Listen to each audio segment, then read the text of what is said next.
This is the Volvo XC40 T5 twin engine, it says here on the badge. It's probably already called the Recharge T5. Yes, it's a plug-in hybrid, hence two engines and recharging in the name. Subscribe and turn on notifications. I'll help you find your way around new cars.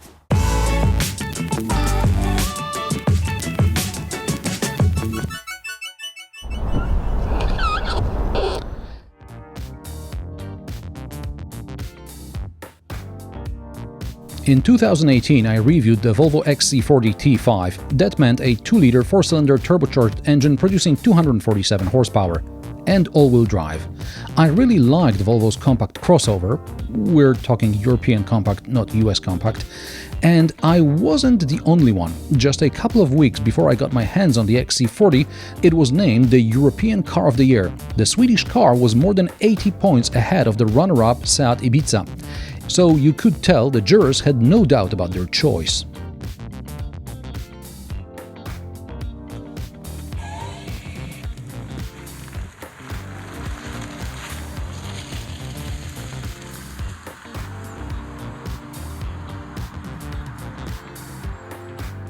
Beside the 2-liter petrol and diesel engines, for the first time Volvo offered a 3-cylinder 150 horsepower 1.5-liter petrol motor.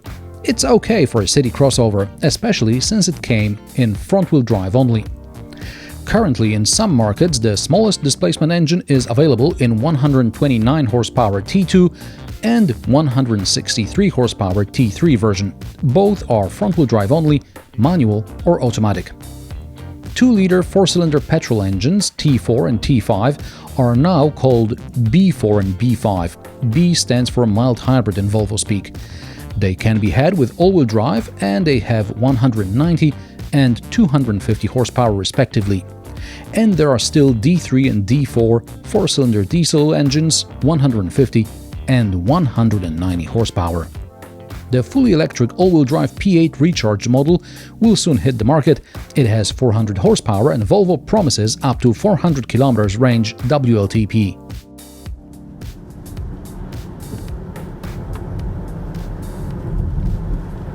But for those who are not yet ready to go fully electric, Volvo has the T4 and T5 plug-in hybrids.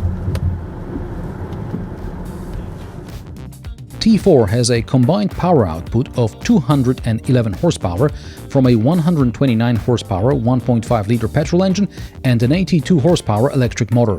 The T5 has 262 horsepower, 180 from a 1.5-liter 3-cylinder engine and 82 from an electric motor.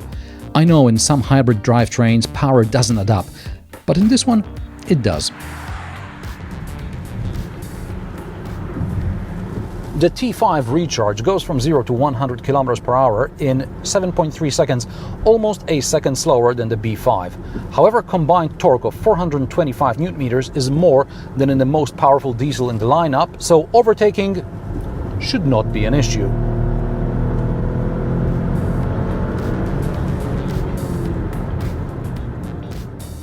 Since we're talking about a PHEV, it's time to discuss batteries and charging. Traction batteries are located where the transmission tunnel would be in an all-wheel drive car. They do not take up space in the boot or under the floor. Nominal battery capacity is 10.7 kWh and usable capacity is 8.5 kWh. This means charging from a standard home socket will take about 4 to 5 hours. In my opinion, installing a wall box is pointless, as the fastest you can recharge the Recharge, get it, is 3 hours anyway. So what's the electric range? According to Volvo, it's up to 56 kilometers. 45-50 is more realistic, assuming you're driving in a city, the B recuperation mode is turned on, you are in pure EV mode, the car is preconditioned and the weather is mild, so you don't need the heater or AC too much.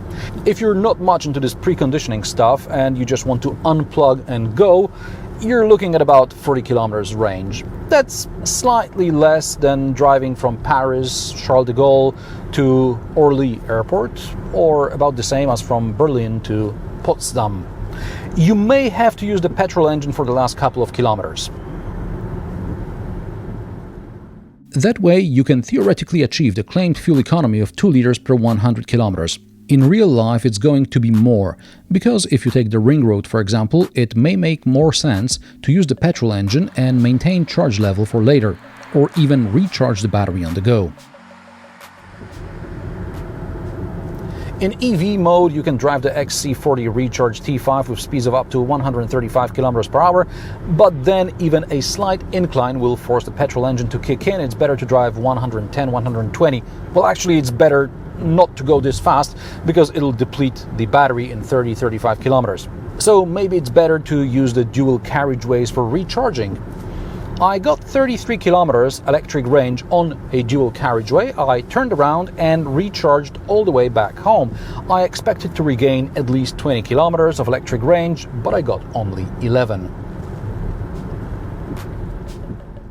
On B roads where I was driving considerably slower, the XC40 regained about 6 to 7 kilometers for every 10 kilometers driven. Perhaps the engineers assumed you drive fast longer distances, so it doesn't make sense to overburden the petrol engine?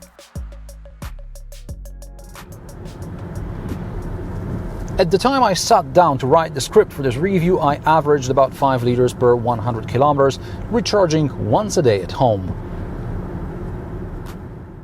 Here I'd like to mention soundproofing. In the regular Volvo XC40, or when the petrol engine kicks in, you don't pay much attention to sounds from the outside. However, in EV mode, you can clearly hear other vehicles, and at motorway speeds, also the wind noise around side mirrors.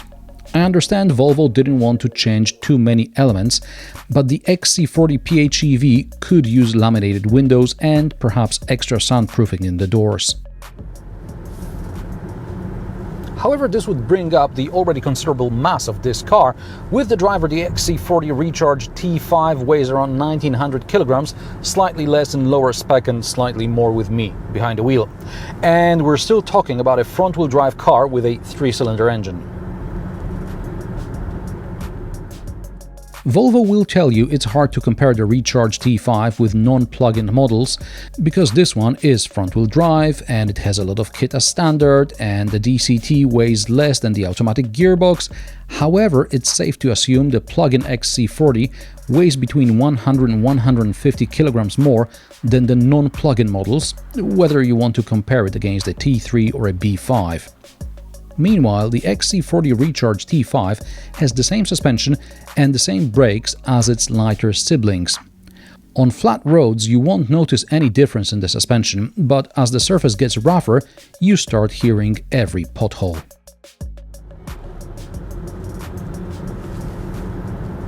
The brakes are the same, and if this was just another heavier ICE car, the extra weight would probably lead to quicker use of brake pads and discs.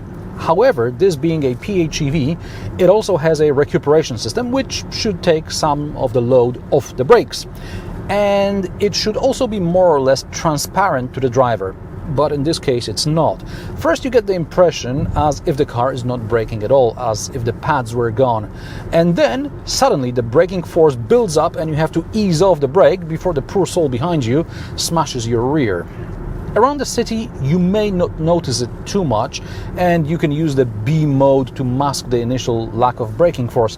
But on a motorway, the brakes can really surprise you, and the guy behind you will be even more surprised.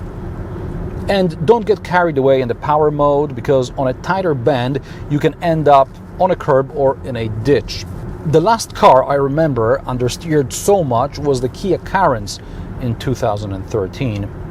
To its credit, if you slam the brakes, the Volvo safety systems will do their magic, but judging by the seatbelt pre-tensioners going off, the car is getting ready for the worst. The first time I went into a corner a bit too fast, I almost soiled my pants. The second time round, I tried it in a more controlled fashion and I managed to replicate the heavy understeer. This is just the way this car is designed. It's not for fast driving, it's for city driving. Which begs the question, why the 262 horsepower? My guess is as good as yours.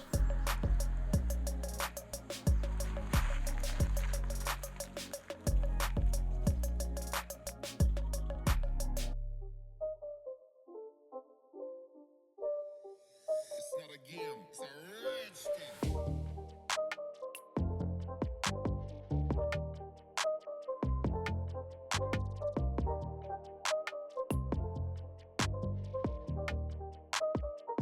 I talked in length about the XC40 interior in my 2018 review.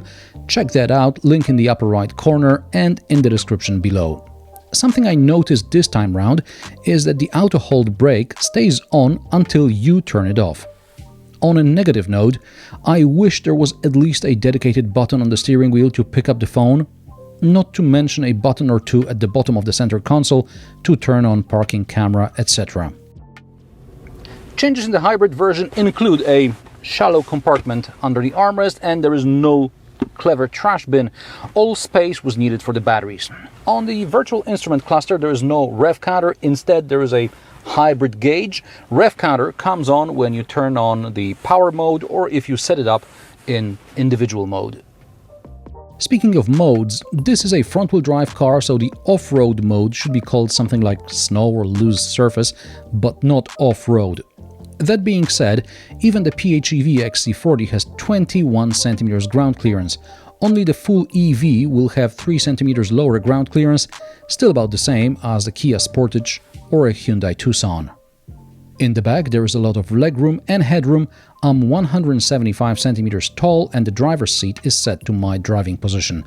Legroom in the back is partly dictated by the fact the reach adjustment in the steering column is, in my opinion, insufficient. I can't sit as far back as I would like. In the back here you get air vents and one USB-C port. In the front there are 2 USB-A ports. And I still don't get the ski hatch with a piece of loose cloth to cover up the headrest prongs. I don't know what to say. I'm sure you do. Leave a comment below. The boot can be opened and closed with gesture. There are also buttons on the tailgate, including one for locking the car. The boot volume is 460 liters above the floor. Under the floor, depending on the drivetrain and spare wheel, you get between 30 and over 100 liters. Without a mini spare, you can even fit a parcel shelf down there. With the mini spare, it's even hard to squeeze the charging cable in. There are a couple of shopping bag hooks, a 12-volt socket and an elastic strap to hold some lighter items. The PHEV with a mini spare doesn't get a folding double floor, which acts as a divider. Prices of the Volvo XC40 Recharge PHEV start at €47,229 for the T4. The T5 is about $1,000 more expensive. This test car is a T5 inscription, and with options it costs about €56,000. Interestingly enough, this may be only $500 to $700 more expensive than an equivalently spec'd B5 all-wheel drive mild hybrid. If you mainly drive around the city and if there is some sort of an incentive to get a PHEV, then I would still recommend looking around at other PHEV crossovers and SUVs which get all-wheel drive to help them, at least on tarmac. The XC40 with all-wheel drive and an internal combustion engine is a great car, but the Recharge T5 here is a compromise between a low-emission city car and an occasional vacation away from the charging network. And what do you think about PHEV crossovers and SUVs? Do they need all-wheel drive, or maybe they're just for city and to do school runs in? Let me know in the comment section below. If you like my sarcastic, down-to-earth and possibly mildly amusing car reviews, subscribe, give this video a thumbs up and turn on notifications so you don't miss my reviews I post every Friday. Thanks for watching and I will see you in the next one.